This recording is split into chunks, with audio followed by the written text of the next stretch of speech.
नमस्कार, स्वागत है आप सभी का डीडी न्यूज के इस खास बुलेटिन एक्सप्रेस 100 में, जहां हम आपके लिए लेकर आते हैं राजनीति, मनोरंजन, देश दुनिया, खेल और व्यापार जगत की सभी बड़ी खबरों को एक्सप्रेस यानी कि फटाफट अंदाज में। आपके साथ मैं हूं संध्या शर्मा। तो देखिए खबरें तेज रफ्तार से। 5 देशों की यात्रा के तीसरे चरण में प्रधानमंत्री नरेंद्र मोदी अर्जेंटीना पहुंचे। राजधानी बुएनोस आयर्स में प्रधानमंत्री का भव्य स्वागत हुआ। पीएम वहां के राष्ट्रपति के साथ द्विपक्षीय वार्ता करेंगे। दोनों देशों के बीच सहयोग बढ़ाने की दिशा में पीएम का ये दौरा बहुत महत्वपूर्ण है।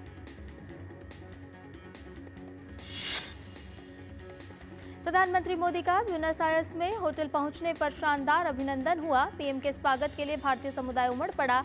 लोगों ने भारत माता की जय और मोदी मोदी के नारे लगाए। इससे पहले त्रिनिदाद और टोबैगो व भारत के बीच प्रतिनिधिमंडल स्तरीय वार्ता हुई। वार्ता में प्रधानमंत्री कमला प्रसाद बिसेसर और प्रधानमंत्री नरेंद्र मोदी ने आपसी साझेदारी को और प्रगाढ़ करने पर चर्चा की।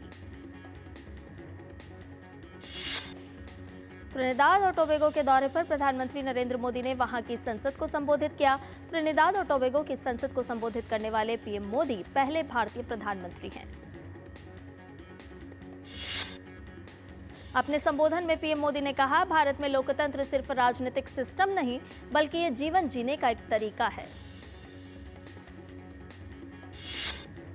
प्रधानमंत्री ने कहा कि वक्त महिला नेतृत्व विकास का है। भारतीय अर्थव्यवस्था समावेशी है और लोगों को केंद्र में रखकर नई ऊंचाइयां छू रही है। ऐसे में भारत महासागर के विजन के साथ ग्लोबल साउथ देशों के साथ साझेदारी कर विकास करने के लिए पूरी तरह से प्रतिबद्ध है। आतंकवाद के खिलाफ त्रिनिदाद और टोबैगो के सहयोग और समर्थन के लिए प्रधानमंत्री ने आभार जताया। त्रिनिदाद टोबैगो की प्रधानमंत्री कमला प्रसाद बिसेसर ने प्रधानमंत्री मोदी के नेतृत्व की प्रशंसा की। उन्होंने कहा कि उनके नेतृत्व में भारत ने बेहतर विकास किया है। पोर्ट ऑफ स्पेन में प्रधानमंत्री नरेंद्र मोदी और त्रिनिदाद और टोबैगो के प्रधानमंत्री ने संसद परिसर रेड हाउस में एक पेड़ मां के नाम अभियान के तहत नीम का पेड़ लगाया। भारत और त्रिनिदाद और टोबैगो के बीच कुल 6 समझौता ज्ञापन पर हस्ताक्षर हुए। ये समझौते फार्मा भारतीय सहयोग से बनने वाले 58,000 अमेरिकी डॉलर के 5 विकास कार्यों, इसमें स्वास्थ्य, सड़क के इंफ्रा विकास, राजनयिक प्रशिक्षण, खेल और संस्कृति के क्षेत्र में सहयोग को लेकर हुए। छठा समझौता त्रिनिदाद टोबैगो स्थित विश्वविद्यालय में हिंदी चेयर स्थापित करने को लेकर हुआ। प्रधानमंत्री के सफल दौरे के लिए त्रिनिदाद के प्रधानमंत्री ने मिठाई भेंट की। वहीं एक प्रोसेसिंग यूनिट का प्रोटोटाइप भी प्रधानमंत्री को भेंट दी गई। त्रिनिदाद और टोबैगो की राष्ट्रपति कंगालू ने प्रधानमंत्री नरेंद्र मोदी को देश के सर्वोच्च राष्ट्रीय पुरस्कार order of Trinidad and Tobago से सम्मानित किया। Order of the Republic of Trinidad Tobago प्रधानमंत्री नरेंद्र मोदी को प्रदान किया गया। प्रधानमंत्री मोदी ने त्रिनिदाद और टोबैगो द्वारा दिए गए सम्मान को दोनों देशों के गहन और ऐतिहासिक मित्रता का प्रतीक बताया। उन्होंने 140 करोड़ भारतीयों की ओर से साझा गौरव के तौर पर सम्मान को स्वीकार किया। त्रिनिदाद और टोबैगो की राष्ट्रपति क्रिस्टिन कार्ला कांगलो ने कहा कि प्रधानमंत्री मोदी को सर्वोच्च नागरिक सम्मान देते हुए गौरव का अनुभव हो रहा है। उन्होंने कहा कि भारत ने लगातार एक सच्चे मददगार की तरह मजबूती के साथ त्रिनिदाद और टोबैगो का साथ दिया है। प्रधानमंत्री नरेंद्र मोदी की त्रिनिदाद और टोबैगो की आधिकारिक यात्रा पूरी होने पर विदेश मंत्रालय ने प्रेस वार्ता की। विदेश मंत्रालय के सचिव दक्षिण नीना मल्होत्रा ने बताया कि दोनों देशों के नेताओं ने द्विपक्षीय संबंधों पर व्यापक चर्चा की। आज अंतर्राष्ट्रीय सहकारिता दिवस है। अंतर्राष्ट्रीय सहकारिता दिवस 2025 की इस वर्ष की थीम सहकारिता एक बेहतर विश्व का निर्माण करती है। अंतर्राष्ट्रीय सहकारिता दिवस के अवसर पर केंद्रीय सहकारिता मंत्री अमित शाह आज गुजरात के आणंद में देश के पहले सहकारी विश्वविद्यालय त्रिभुवन सहकारी यूनिवर्सिटी का भूमि पूजन करेंगे।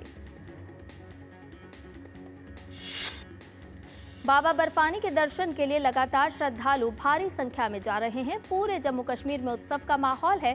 श्रद्धालु इस आस्था और परंपरा की यात्रा का हिस्सा बनकर खुद को धन्य महसूस कर रहे हैं। जम्मू कश्मीर के उपराज्यपाल मनोज सिन्हा बालटाल ओएनजीसी द्वारा निर्मित यात्री निवास और आपदा प्रबंधन परिसर के उद्घाटन में शामिल हुए। उन्होंने कहा कि बाबा अमरनाथ यात्रा की शुरुआत से जम्मू कश्मीर एक नई ऊर्जा महसूस कर रहा है। केंद्रीय शिक्षा मंत्री धर्मेंद्र प्रधान आज ओडिशा के कोरापुट में हिंदुस्तान एरोनॉटिकल लिमिटेड का दौरा करेंगे और एचएएल के प्रबंधन व कर्मचारियों से संवाद भी करेंगे। मध्य प्रदेश के मुख्यमंत्री डॉक्टर मोहन यादव आज ग्वालियर का दौरा करेंगे, जहां वो समरसता सम्मेलन में शामिल होंगे। इसके साथ ही जगन्नाथ यात्रा और विभिन्न विकास कार्यों के उद्घाटन कार्यक्रम में भाग लेंगे। पटना में व्यापारी गोपाल खेमका की कल गोली मारकर हत्या कर दी गई। मामले की जांच के लिए फॉरेंसिक टीम आज पटना के गांधी मैदान इलाके में घटनास्थल पर पहुंची। बिहार में मतदाता सूचियों का विशेष पुनरीक्षण यानी एसआईआर का जमीनी स्तर पर सुचारू रूप से क्रियान्वयन हो रहा है। लगभग 1.5 करोड़ घरों में बीएलओ का पहला दौरा पूरा हो चुका है। 87% गणना फॉर्म वितरित किए जा चुके हैं। राज्य में लगभग 1.5 करोड़ घरों में बूथ लेवल अधिकारियों का पहला दौरा कल पूरा हो गया है।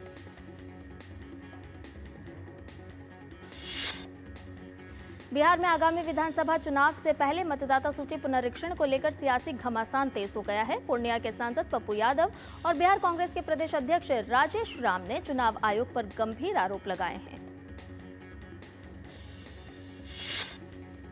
पप्पू यादव ने 9 जुलाई को मतदाता सूची पुनरीक्षण के खिलाफ बिहार बंद करने की घोषणा की है। साथ ही चुनाव आयोग का घेराव करने की बात भी कही है। हालांकि बीजेपी ने इस पर कड़ी प्रतिक्रिया दी है।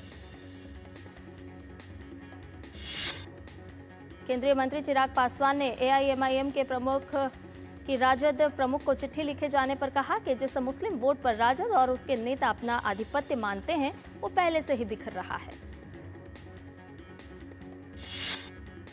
बीजेपी ने टीएमसी विधायक साबित्र मित्रा हिंदू विरोधी टिप्पणी पर हमला बोलते हुए कहा कि सनातन धर्म का खुलेआम मजाक उड़ाना, गीता का अपमान करना और वोट बैंक की राजनीति करना, यही टीएमसी का असली चेहरा है। केंद्रीय अल्पसंख्यक कार्य मंत्री किरेन रिजिजू ने कहा कि अगले साल के हज के लिए आवेदन 1 महीने के अंदर पोर्टल पर लिए जाने शुरू होंगे। केंद्रीय मंत्री किरेन रिजिजू ने कहा, हमने हज 2026 की तैयारियां शुरू कर दी हैं। महाराष्ट्र में चल रहे भाषा विवाद पर मुख्यमंत्री देवेंद्र फडणवीस ने भाषा के चलते गुंडागर्दी करने वालों पर कार्रवाई की बात कही है। उन्होंने कहा कि महाराष्ट्र में मराठी भाषा पर गर्व करने में कोई गलत बात नहीं है, लेकिन भाषा के चलते अगर कोई गुंडागर्दी करेगा तो इसे हम सहन नहीं करेंगे। मणिपुर के पहाड़ी जिलों में सुरक्षा बलों ने व्यापक तलाशी अभियान के दौरान बड़ी मात्रा में हथियार, गोला बारूद और अन्य युद्ध सामग्री बरामद की है। विशेष खुफिया जानकारी के आधार पर मणिपुर पुलिस, असम राइफल्स, सेना और सीएपीएफ की संयुक्त टीमों ने 3 और 4 जुलाई की रात को टैंगरूपाल, कांगपोकपी, चंदेल और चुराचांदपुर जिलों के कई जगहों पर तलाशी अभियान चलाया था। एक्सियम 4 मिशन का संचालन कर रहे ग्रुप कैप्टन शुभांशु शुक्ला ने अपनी अंतरिक्ष यात्रा की तस्वीर साझा की है। शुभांशु शुक्ला ने भारत से लेकर गए भोजन सामग्री को अन्य अंतरिक्ष यात्रियों के साथ साझा किया। दिल्ली के करोल बाग इलाके में स्थित विशाल मेगा मार्ट में लगी भीषण आग पर दमकल की टीमों ने घंटों की मशक्कत के बाद काबू पाया। उत्तर प्रदेश के झांसी में कथित बम की धमकी मिलने के बाद झांसी रेलवे स्टेशन और छत्तीसगढ़ संपर्क क्रांति एक्सप्रेस ट्रेन की गहन जांच की गई, जो बाद में एक अफवाह निकली। आरपीएफ कमांडेंट विवेकानंद नारायण ने कहा, स्थानीय प्रशासन, बम निरोधक दस्ता, जीआरपी, आरपीएफ ने ट्रेन के प्लेटफॉर्म पर पहुंचने से पहले ही व्यवस्था कर ली थी। ट्रेन आने से पहले प्लेटफॉर्म खाली करा लिया गया था। कोई संदिग्ध चीज बरामद नहीं हुई है। धमकी झूठी निकली। श्रीनगर में हजारों लोगों ने पारंपरिक मार्ग पर निकले मुहर्रम जुलूस में भाग लिया। जम्मू कश्मीर पुलिस ने सुरक्षा और ट्रैफिक की पूरी व्यवस्था सुनिश्चित की। उत्तर प्रदेश के संभल में मुहर्रम के मद्देनजर संभल पुलिस ने फ्लैग मार्च किया। सुरक्षा व्यवस्थाओं का निरीक्षण भी किया। ओडिशा के पुरी में भगवान श्री जगन्नाथ, भगवान बलभद्र और देवी सुभद्रा के रथों को श्री गुंडीचा मंदिर से पुरी जगन्नाथ मंदिर वापस लाने की तैयारियां चल रही हैं। आज बाहुड़ा यात्रा के साथ जगन्नाथ रथ यात्रा 2025 का समापन होगा।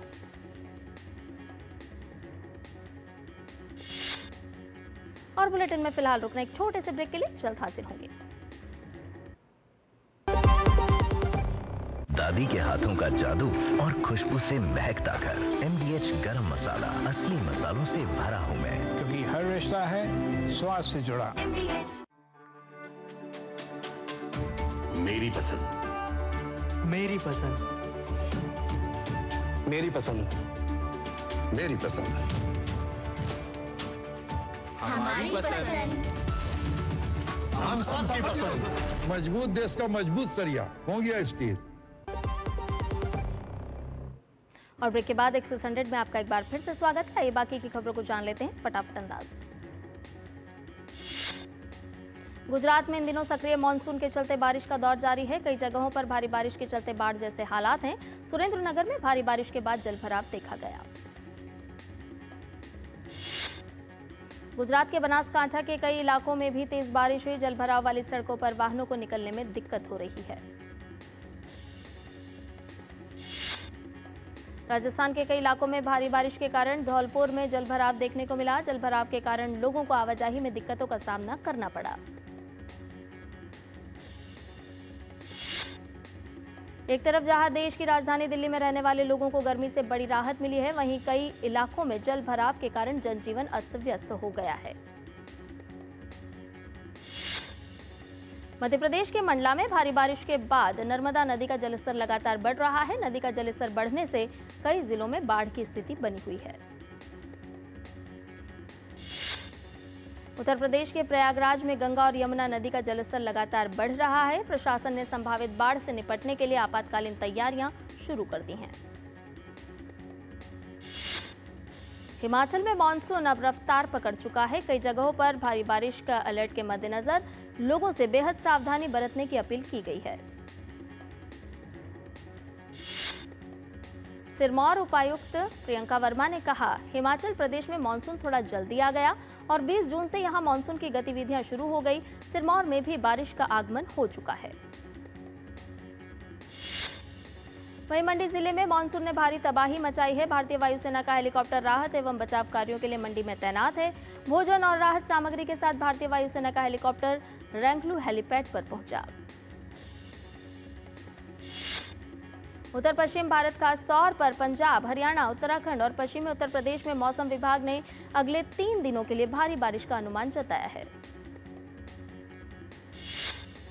ब्राजील के रियो डी जानेरियो में न्यू डेवलपमेंट बैंक के बोर्ड गवर्नेंस की 10वीं वार्षिक बैठक में वित्त मंत्री निर्मला सीतारमण ने भारतीय अर्थव्यवस्था को लेकर कहा कि भारतीय अर्थव्यवस्था ने महामारी के बाद के दौर में उल्लेखनीय वृद्धि और लचीलापन प्रदर्शित किया है। वित्त मंत्री निर्मला सीतारमण ने कहा कि भारत आने वाले वर्षों में वैश्विक स्तर पर सबसे तेजी से बढ़ती अर्थव्यवस्थाओं में से एक बना रहेगा।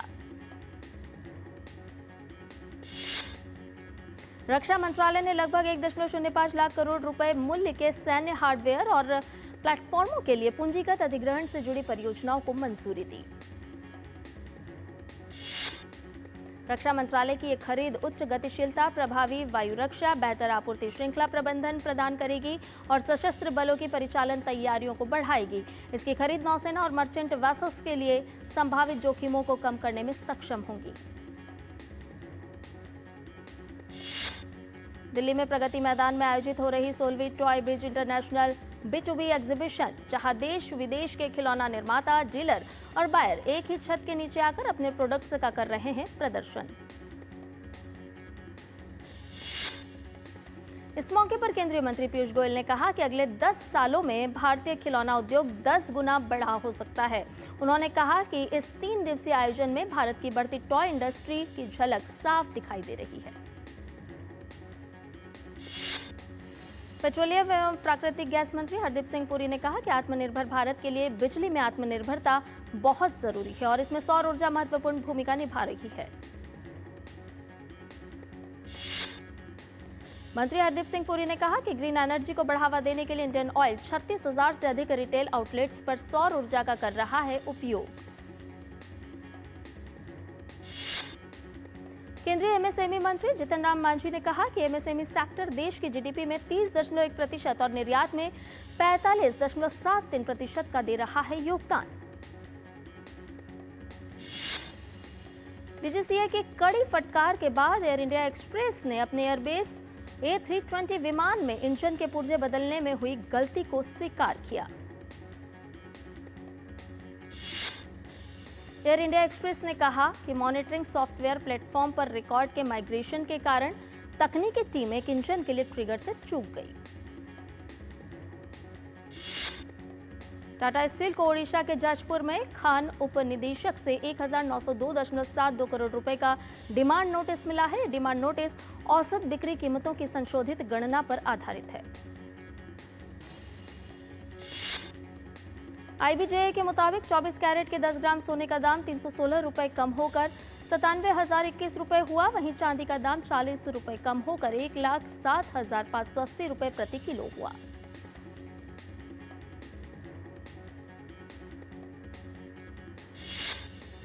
भारतीय रिजर्व बैंक ने डेटा जारी कर कहा कि देश का विदेशी मुद्रा भंडार बढ़कर 700 अरब डॉलर के पार पहुंचा। आरबीआई के अनुसार देश के सोने भंडार का मूल्य 84.5 अरब डॉलर रहा। वहीं देश के विशेष आहरण अधिकार का मूल्य 15.8 करोड़ डॉलर बढ़कर 18.83 अरब डॉलर हुआ। वित्त मंत्रालय ने घोषणा कर कहा कि नेशनल पेंशन सिस्टम के तहत मिलने वाले कर लाभ आवश्यक परिवर्तनों के साथ यूनिफाइड पेंशन स्कीम पर भी लागू होंगे। भारतीय सीमेंट क्षेत्र में मांग वित्त वर्ष 2026 में 7 से 8% तक बढ़ने की है उम्मीद और संरचनात्मक कारकों के कारण यही मांग वित्त वर्ष 2026 से 29 में 6% CAGR से बढ़ेगी। भारतीय रिजर्व बैंक ने 7 दिवसीय परिवर्तनीय दर रिवर्स रेपो नीलामी के माध्यम से बैंकिंग सिस्टम से 1 लाख करोड़ रुपए निकाले। भारतीय फिनटेक कंपनियों ने 2025 की पहली 6 माही में 88.9 करोड़ डॉलर की फंडिंग जुटाई, जो 2024 के मुकाबले 5% कम है। इस गिरावट के बावजूद भारतीय फिनटेक क्षेत्र अमेरिका और ब्रिटेन के बाद दुनिया में तीसरे स्थान पर है। रूस ने यूक्रेन में 11 मिसाइलों और 550 ड्रोन लॉन्च कर अब तक का सबसे बड़ा हमला किया। अधिकारियों ने बताया कि कीव में बमबारी 7 घंटे तक चली। रूस के इस हमले के बाद राजधानी के कई जिलों में भारी क्षति हुई है। राष्ट्रपति ज़ेलेंस्की ने हमले को लेकर चिंता जताई है।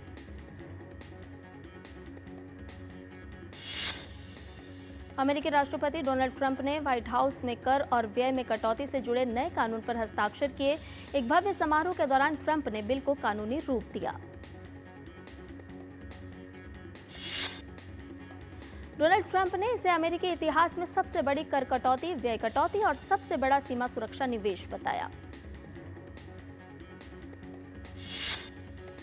ट्रंप ने कांग्रेस के दोनों सदनों से बिल को पारित करने के लिए हाउस स्पीकर माइक जॉनसन और सीनेट के नेता जॉन थुन का आभार जताया। कराची के लियारी इलाके में एक बहुमंजिला आवासीय इमारत ढहने से मरने वालों की संख्या बढ़कर 12 हो गई, वहीं 6 लोग घायल हैं। अमेरिका के दक्षिण मध्य टेक्सास में शुक्रवार को भारी बारिश के कारण अचानक आई बाढ़ ने भयावह रूप ले लिया, जिससे अब तक 13 लोगों की मौत हो चुकी है। टेक्सास के लेफ्टिनेंट गवर्नर डैन पैट्रिक ने कहा कि राहत और बचाव टीमें नावों और हेलीकॉप्टर की मदद से लोगों को बचाने के काम में लगी हुई है। उन्होंने कहा कि समर कैंप से 20 से अधिक बच्चे भी लापता हैं। फ्रांसीसी विदेश मंत्री जीन नोएल बैरोट ने कहा कि उन्होंने यूरोपीय ब्रांडी की जांच बंद करने के चीन के निर्णय का स्वागत किया, लेकिन कई महत्वपूर्ण बिंदु अभी भी अनसुलझे हैं। चीनी वाणिज्य मंत्रालय ने अपने अंतिम निर्णय में कहा कि चीन से यूरोपीय संघ में उत्पादित ब्रांडी पर 5 साल के लिए 34.9% तक शुल्क लगाएगा, जिसमें से अधिकांश फ्रांस से आने वाली कॉन्यैक है। मैक्सिको के राष्ट्रपति क्लाउडिया शनबाम ने कहा कि संयुक्त राज्य अमेरिका में हिरासत में लिए गए मैक्सिकन लोगों को तुरंत देश वापस भेजा जाना चाहिए।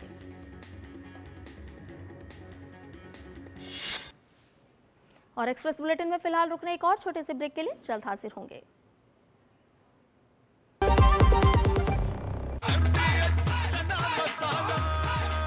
अब छोलिया हो या लोबिया, सफेद चने या काले चने, सब कुछ मजेदार बने।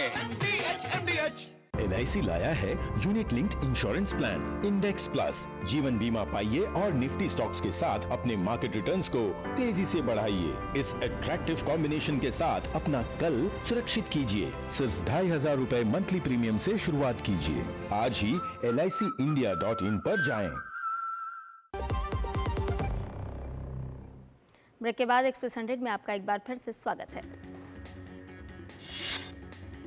राष्ट्रपति क्लाउडिया शेनबाम ने कहा कि हिरासत में लिए गए मैक्सिकन लोगों को पूर्व राष्ट्रपति जो बाइडेन के प्रशासन के तहत गलत तरीके से देश में रहने की अनुमति दी गई थी। फ्रांसीसी राष्ट्रपति इमैनुअल मैक्रों और मलेशिया के प्रधानमंत्री अनवर इब्राहिम ने पेरिस में इब्राहिम की मेजबानी करते हुए गाजा में लड़ाई में युद्ध विराम के अपने आह्वान की फिर से पुष्टि की। राष्ट्रपति इमैनुअल मैक्रों ने कहा कि दोनों देश तत्काल और स्थायी युद्ध विराम, बंधकों की रिहाई और मानवीय सहायता तक निर्बाध पहुंच पर समझौते की पहले से कहीं अधिक मांग करते हैं। इजरायल और ईरान के बीच युद्ध विराम के 12 दिन बाद अमेरिका ने ईरानी तेल निर्यात पर फिर प्रतिबंध लगा दिया। वहीं इस पर ईरानी विदेश मंत्रालय के प्रवक्ता इस्माइल बाघई ने कहा कि ईरान इस संकट का कूटनीतिक समाधान खोजने के लिए ओमान और कतर के माध्यम से अमेरिका के साथ अप्रत्यक्ष संपर्क में है। भारत और इंग्लैंड के बीच बर्मिंघम में दूसरा टेस्ट खेला जा रहा है। दूसरे टेस्ट के चौथे दिन टीम इंडिया अपनी दूसरी पारी में आज 64 रन के आगे खेलेगी। कल देर रात तीसरे दिन का खेल खत्म होने तक भारत ने अपनी दूसरी पारी में 2 विकेट गंवाकर 64 रन बना लिए थे। केएल राहुल 38 गेंदों में 28 और करुण नायर 18 गेंदों में 7 रन बनाकर क्रीज पर मौजूद हैं। इससे पहले इंग्लैंड की टीम पहली पारी में 407 रन पर ऑल आउट हो गई थी। अब टीम इंडिया को 244 रन की बढ़त हासिल हो चुकी है। भारत के यूकी भांबरी अपने अमेरिकी जोड़ीदार रॉबर्ट गैलोफ के साथ दूसरे दौर में कोर्ट पर उतरेंगे। भारतीय अमेरिकी जोड़ी का सामना पुर्तगाली अमेरिकी जोड़ी से होगा। विंबलडन में युवा टेनिस स्टार कार्लोस अलकराज ने प्री क्वार्टर फाइनल में जगह बना ली है। तीसरे दौर में स्पेन के कार्लोस अलकराज ने जर्मनी के लेनार्ड स्ट्रॉफ को हराया। शीर्ष वरीयता प्राप्त अरीना सबालेंका ने विंबलडन में महिला एकल के प्री क्वार्टर फाइनल में जगह पक्की कर ली है। तीसरे दौर में सबालेंका ने यूके की एम्मा राडुकानु का शिकस्त दी।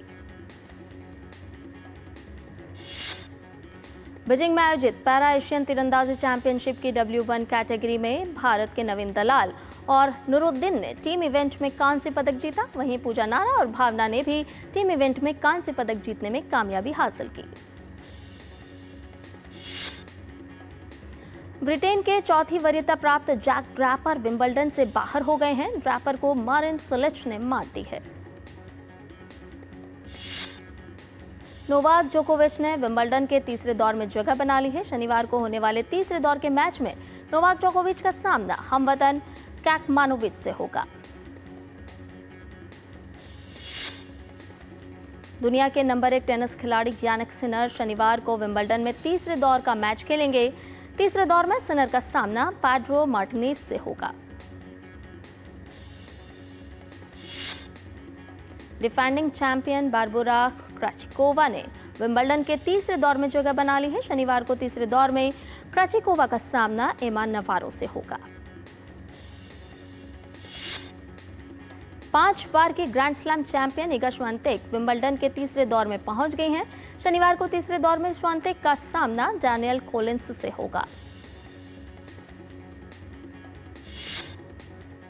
ब्रिटेन के तमाम अखबारों ने डिएगो जोटा को श्रद्धांजलि दी है।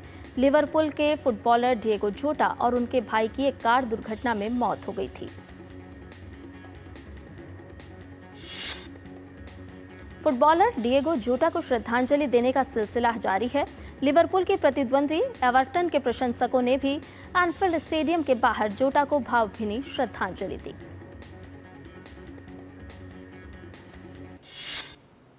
और एक्सप्रेस न्यूज में फिलहाल मेरे साथ इतना ही, लेकिन डीडी न्यूज पर खबरों का सफर लगातार जारी रहेगा। नमस्कार।